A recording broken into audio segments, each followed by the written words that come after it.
এরপর সেখানে যে মরলে মরবে, যে বেঁচে যাবে সে নিজ দায়িত্বে নিজের খরচ করে আপন দেশে পৌঁছে যাবে, যাতে আমেরিকার কোনো দোষারোপ থাকবে না। বাকি দুনিয়ার নজরে সে একদম শান্তশিষ্ট ভদ্র বলে পরিচিত হবে, যাতে তারা বাইরের জগতের সঙ্গে কারোর সঙ্গে কথা না বলতে পারে।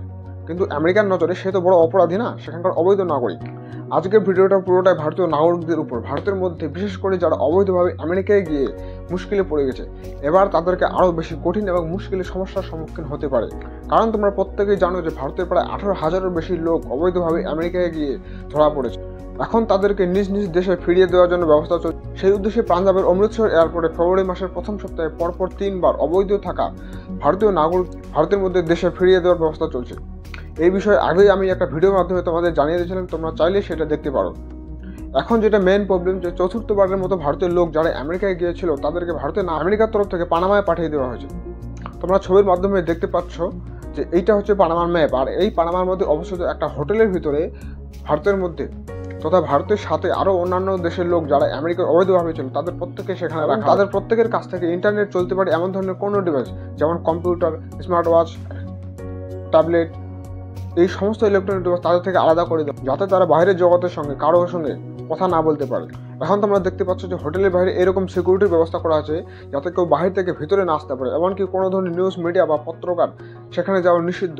এখন তোমাদের মনে প্রশ্ন আসতে পারে যে আমেরিকার সমস্ত অবৈধ নাগরিক তাদেরকে নিজ নিজ দেশে পাঠানোর ব্যবস্থা তো করছিলই, যেমনটা ভারতের মধ্যে ভারতের থাকা আমেরিকার অবৈধ নাগরিক ভারতের অমৃতসর এয়ারপোর্টে পাঠানো হচ্ছে, হঠাৎ তাদেরকে পানামায় কেন পাঠিয়ে দেওয়া হলো? এর উত্তর হিসেবে বলা হচ্ছে, এই যে আমেরিকা নিজের দেশের এয়ারপ্লেন খরচ করে তাদেরকে আপন আপন দেশে, অর্থাৎ ভারত, যেমন ভারতের লোক ভারতকে পাঠানো হচ্ছে, কিন্তু আমেরিকার নজরে সে তো বড় অপরাধী না, সেখানকার অবৈধ নাগরিক।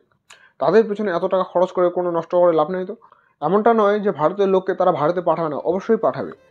একটা ছোট প্র্যাকটিক্যাল করে দেখবে যে কেমন হয়, এটা বাস্তবে কতটা কার্যকর। যে এরা প্রথমে আমেরিকায় অবৈধভাবে যারা এসেছিল তাদেরকে প্রথমে পানামায় পাঠিয়ে দিবে, পানামা সরকারের তরফ থেকে তাদেরকে পানামায় জঙ্গলের মধ্যে ছেড়ে দিবে। তারপর সেখানে যে মরলে মরবে, যে বেঁচে যাবে সে নিজ দায়িত্বে নিজের খরচ করে আপন দেশে পৌঁছে যাবে, যাতে আমেরিকার কোনো দোষারোপ থাকবে না। বাকি দুনিয়ার নজরে সে একদম শান্তশিষ্ট ভদ্র বলে পরিচিত হবে। এইটা হচ্ছে পানামা দেশের ম্যাপ। উত্তরের পরপর 2-1টা দেশের পরেই মেক্সিকো, তারপরেই কিন্তু আমেরিকা। এই রাস্তার মাধ্যমে আমেরিকার অবৈধ নাগরিক বেশিরভাগই পৌঁছায়। এখানে বলা হচ্ছে যে প্রায় শুধুমাত্র ভারতের কথাই যদি বলি, যে এক ব্যক্তির পিছনে 50 লাখেরও বেশি ভারতীয় রুপিতে খরচ পড়ে সেখানে অবৈধভাবে আমেরিকায় যাওয়া। তার মধ্যে কত কত মাইল জঙ্গল পার করতে হয়, না তো ঠিকমতো খাওয়ার ব্যবস্থা, না তো ঠিকমতো থাকার ব্যবস্থা, না তো আরও অন্য কিছু ব্যবস্থা আছে। জীবনের এত বড় ঝুঁকি নিয়ে ভারতের মতো দেশে 50 লাখ টাকা খরচ করে যারা ভারত ছাড়তে চায়, তারা আমাদের মতো মনে হয় যে তারা ভারতকে কোনো সময় ভালো নজরে দেখে না। এবার যদি আসি মেন বিষয়ে, যে এই যে ভারতের লোক অবৈধভাবে আমেরিকায় গিয়ে ধরা পড়ে, তাদের মধ্যে কিছু সংখ্যক লোক ভারত থেকে না পাঠিয়ে পানামার মধ্যে ছেড়ে দেওয়া। পানামার মধ্যে অবস্থিত এই হোটেলের মধ্যে বর্তমানে সবাই তারা স্থায়ীভাবে আছে। সেখানে খুব একটা ভালো সুবিধা না থাকলেও খাওয়া দাওয়া এবং স্বাস্থ্যের পরিষেবা আছে, এটাই তাদের ক্ষেত্রে অনেক বড় ভাগ্যের বিষয়।